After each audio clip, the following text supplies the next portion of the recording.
रूप में। तो चलिए दोस्तों जान लेते हैं आज की पहली खबर। गुजरात में भरूच की केमिकल फैक्ट्री में बॉयलर फटा, 3 की मौत, 24 घायल। धमाके से आसपास की कंपनियों को भी पहुंचा नुकसान। जी हां दोस्तों, गुजरात के भरूच जिले में इंडस्ट्रियल एरिया GITC में मंगलवार देर रात एक कंपनी में विस्फोट से 3 लोगों की मौत हो गई, वहीं 24 कर्मचारी घायल हो गए हैं। घायलों को भरूच के अलग अलग अस्पतालों में एडमिट करवाया गया है। इनमें 4 से 5 कर्मचारियों की हालत गंभीर है। चलिए दोस्तों जान लेते हैं अगली खबर।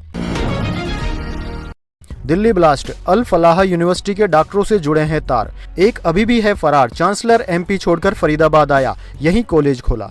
जी हां दोस्तों, दिल्ली ब्लास्ट में जितने भी आरोपियों के नाम सामने आए हैं उन सभी की कड़ी फरीदाबाद की अल फलाह यूनिवर्सिटी से जुड़ी हुई है।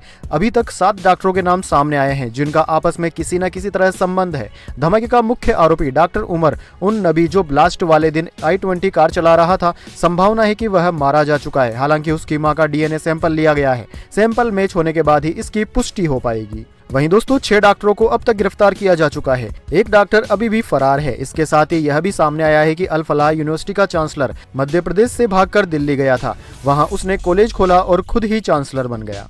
चलिए दोस्तों जान लेते हैं अगली खबर। दिल्ली ब्लास्ट, जनवरी से रची जा रही थी साजिश, 2 साल से विस्फोटक जमा कर रही थी लेडी टेररिस्ट। प्रधानमंत्री मोदी अस्पताल में घायलों से मिले।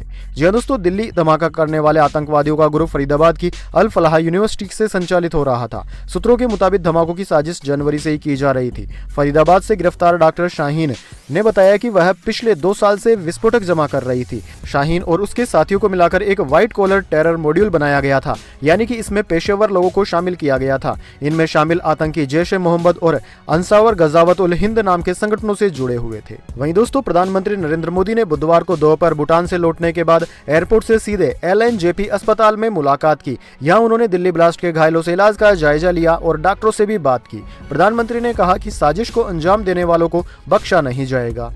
चलिए दोस्तों जान लेते हैं अगली खबर। दिल्ली NCR में पॉल्यूशन, सुप्रीम कोर्ट ने पंजाब हरियाणा से रिपोर्ट मांगी, पूछा पराली जलाने से रोकने का क्या किया। ग्रेप 3 लागू, लेकिन कोर्ट के बाहर ही चल रही है खुदाई। जी हां दोस्तों, सुप्रीम कोर्ट में बुधवार को दिल्ली NCR में वायु गुणवत्ता सूचकांक AQI के खतरनाक स्तर पर पहुंचने और पॉल्यूशन मामले में सुनवाई हुई। कोर्ट ने पंजाब और हरियाणा सरकारों से रिपोर्ट मांगी है कि पराली जलाने पर रोक लगाने के लिए अब तक क्या कदम उठाए गए हैं।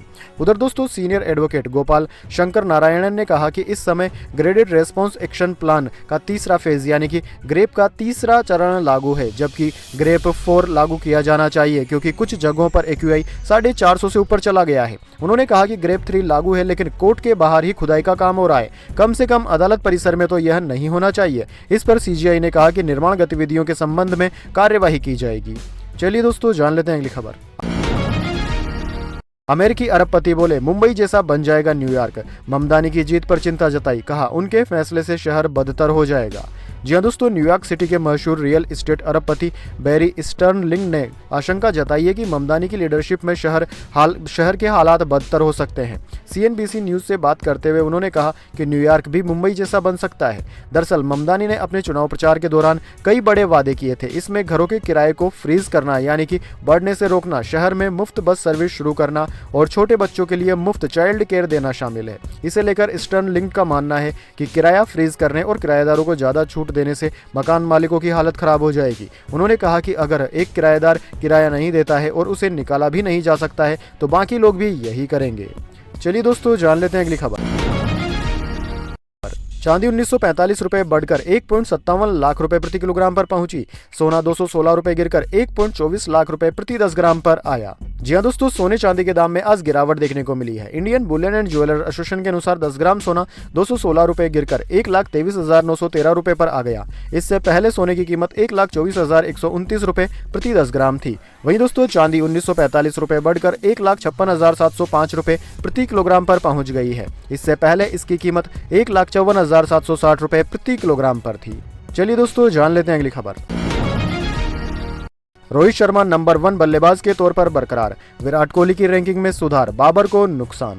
जी हां दोस्तों, ICC की ओर से बुधवार को जारी ताज़ा वनडे रैंकिंग में अनुभवी क्रिकेटर रोहित शर्मा जहां शीर्ष पर बरकरार हैं, वहीं विराट कोहली, शुभमन गिल और श्रेयस अय्यर टॉप 10 में शामिल अन्य भारतीय हैं। रोहित शर्मा 781 रेटिंग के साथ पहले नंबर पर बने हुए हैं, वहीं विराट कोहली एक पायदान चढ़कर 5वें नंबर पर काबिज हो गए हैं। इसके अलावा भारत के शुभमन गिल और श्रेयस अय्यर वनडे बल्लेबाजी रैंकिंग में क्रमशः 5वें और 9वें नंबर पर काबिज है।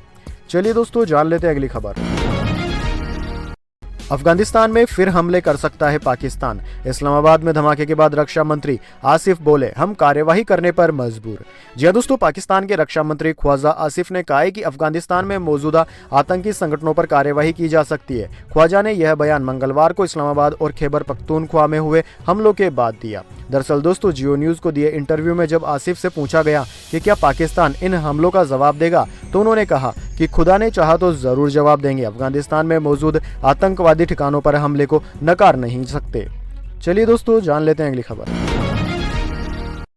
एप्पल 14 नवंबर को आईफोन पॉकेट लॉन्च करेगी। फोन रखने के लिए क्रॉस बॉडी और हैंड हेल्ड 2 वर्जन मिलेंगे। शुरुआती कीमत 13,300 रुपए। जी हाँ दोस्तों, एप्पल ने आईफोन पॉकेट नाम का एक नया प्रोडक्ट अनाउंस किया है। ये एक नए निटेन पाउच है जिसे एक्स्ट्रा पॉकेट की तरह इस्तेमाल किया जा सकता है। इसे क्रॉस बॉडी, हैंड हेल्ड या फिर बैग पर टाई करके यूज किया जा सकता है। ये आईफोन के किसी भी मॉडल में फिट हो जाता है। Product naked fabric, light weight और फ्लेक्सिबल मटेरियल से बना है। कंपनी से शुक्रवार 14 नवंबर को लॉन्च करेगी। मार्केट में इसके 2 वर्जन मिलेंगे। वैसे दोस्तों, क्या आप 13,300 रुपए का एक मोबाइल पाउच लेना पसंद करेंगे? कमेंट बॉक्स में अपनी राय जरूर दीजिए।